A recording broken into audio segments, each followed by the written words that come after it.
Look at the sheer volume of global trade leaving these docks. At $20.8 trillion, China's economy generates a trade surplus of $1.19 trillion. No country in history has recorded a larger surplus. They produce more steel, more solar panels, and more electric vehicles than the next 10 countries combined.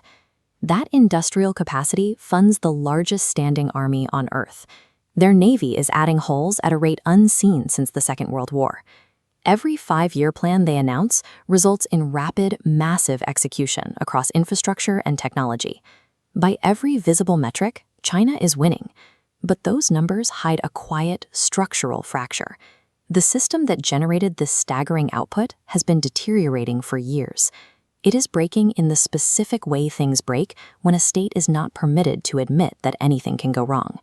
The forces holding the Chinese economy together are operating on a strict, mathematically unavoidable deadline. There is a countdown before the elements powering this immense machine expire, and every economist studying the data can see the clock. The defining geopolitical variable for our time is the specific moment when this superpower realizes its countdown has reached zero. To understand the deadline, we have to look at how the miracle was built. When Deng Xiaoping opened the economy in 1978, he utilized China's most abundant asset, people. Hundreds of millions of young workers entered the factories, willing to work for low wages. This demographic dividend provided the raw fuel for 30 years of growth. Then, in 1980, the state mandated a limit of 1 child per family.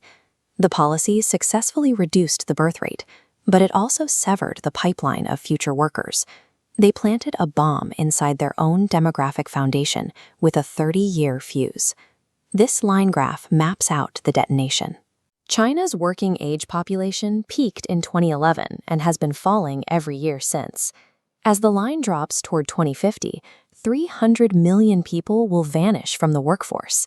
Simultaneously, the elderly population is spiking. By 2035, China will have more people over 60 than under 30. Even with fewer young people entering the system, the economy cannot absorb them. In 2026, youth unemployment hit 16.9%. The available jobs remain concentrated in heavy industry and construction, leaving millions of educated graduates locked out of the workforce. In response, young people have adopted a philosophy called Tang Ping, or lying flat. They are choosing to stop competing, stop buying property, and stop having children. They have examined a system that demands extreme sacrifice for diminishing returns and made a rational decision to opt out. The state needs this generation to consume and reproduce to stabilize the economy. Instead, the very people China needs to save its future have decided to permanently refuse participation. With the labor engine dying, the economy relied on its second engine, real estate.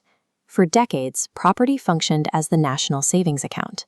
Chinese households parked approximately 65% of their entire wealth in concrete apartments, treating them as guaranteed investments. That guarantee evaporated after 2020. Sales plummeted 65% from their peak. Today, China has roughly 600 million housing units, enough to house the population with massive surplus. Entire planned cities sit empty, built for populations that will never exist. In 2025, the IMF and the Dallas Federal Reserve analyzed the overlap between China's current trajectory and Japan's 1990 collapse. The data points follow the same path: a massive property bubble bursting at the exact peak of national economic power, followed by a permanent decline in values. This flowchart illustrates why this specific trap is so difficult to escape.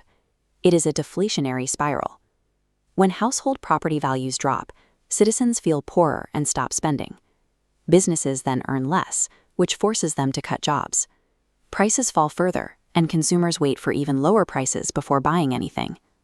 China has been locked in this downward cycle for 10 consecutive quarters. Prices keep dropping, and the loop continues feeding itself without a visible floor. China has entered a structural stagnation trap, one that historically persists for decades as internal demand vanishes and the population ages. Because domestic consumers are paralyzed by falling property values, Beijing has only one lever left to pull.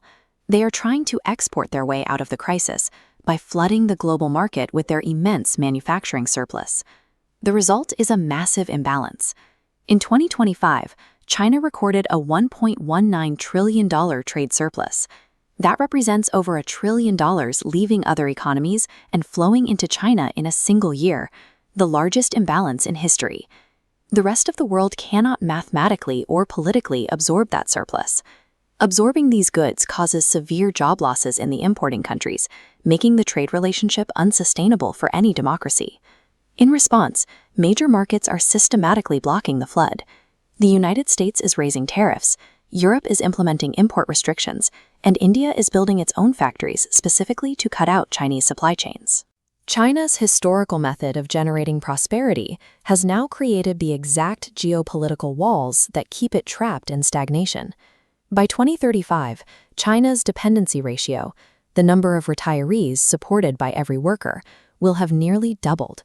This leaves the state approximately 15 years of productive labor to fund a total economic transition before the social welfare costs of an aging population exceed their growth. Xi Jinping has explicitly tied China's national milestones to specific centennial deadlines. These goals, from technological self-sufficiency to absolute territorial control, are now moving faster than the demographic decline. These ambitions include dominance over the South China Sea and the reunification with Taiwan. The regime has escalated physical confrontations in disputed waters, pushing maritime boundaries as the clock on their economic window counts down. When national goals are tied to a disappearing window of capability, the luxury of patience evaporates. Decisions are being made faster as the state realizes that their peak leverage is expiring. Long-held territorial preferences are being recalculated as immediate necessities that must be secured before the demographic decline makes them impossible to achieve. The risk profile for the region is changing because the deadline is no longer theoretical. The ultimate danger to global stability is not an invincible Chinese empire with infinite time. It is a superpower forced to execute its final moves before its capability officially runs out.